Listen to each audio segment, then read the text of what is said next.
ഇന്ന് രാവിലെ 2-3 പേര് ചോദിച്ചിട്ടുണ്ടായിരുന്നു ഈ പോൾ കാർഡ് ഇല്ലാതെ നമുക്ക് വോട്ട് ചെയ്യാൻ പോകാൻ പറ്റുമോ എന്നൊക്കെ. അപ്പം വോട്ട് ചെയ്യാൻ പോകേണ്ടവർ ഒരു ഫോട്ടോ ഐഡൻറ്റി കാർഡ് കൊണ്ടുപോകണം. അപ്പം മലയാളികൾക്ക് അല്ലെങ്കിൽ ഇന്ത്യക്കാർക്ക് പറ്റിയത് driving licence, professional licence, BRP അല്ലെങ്കിൽ നമ്മുടെ പാസ്പോർട്ട്. അവരിതിനകത്ത് മെൻഷൻ ചെയ്തിട്ടുണ്ട്. നമുക്ക് എല്ലാം ഒന്നും വായിക്കേണ്ട ആവശ്യമില്ല.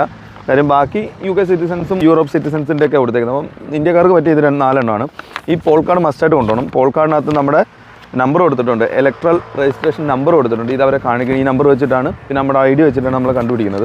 അതുകൂടാതെ ഇപ്പോൾ നമുക്ക് എവിടെയാണ് വോട്ട് ചെയ്യേണ്ട അഡ്രസ്സ് സെൻറ്റർ കൊടുത്തിട്ടുണ്ട് ഇവിടെ. പിന്നെ നേരത്തെ പറഞ്ഞ പോലെ തന്നെ നമ്മൾക്ക് വോട്ട് ചെയ്യാൻ പറ്റിയില്ലെങ്കിൽ പോസ്റ്റൽ വോട്ടിന് അപേക്ഷിക്കേണ്ട ഡീറ്റെയിൽസും കാര്യങ്ങളൊക്കെ അവർ കൊടുത്തേക്കുന്നത്. അപ്പോൾ മസ്റ്റായിട്ട് ഈ പോൾ കാർഡ് കൊണ്ടുപോകണം. നമ്മുടെ ഒരു BRPയോ ലൈസൻസോ എന്താണെന്ന് വെച്ചാൽ അതും കൊണ്ടുപോകാം.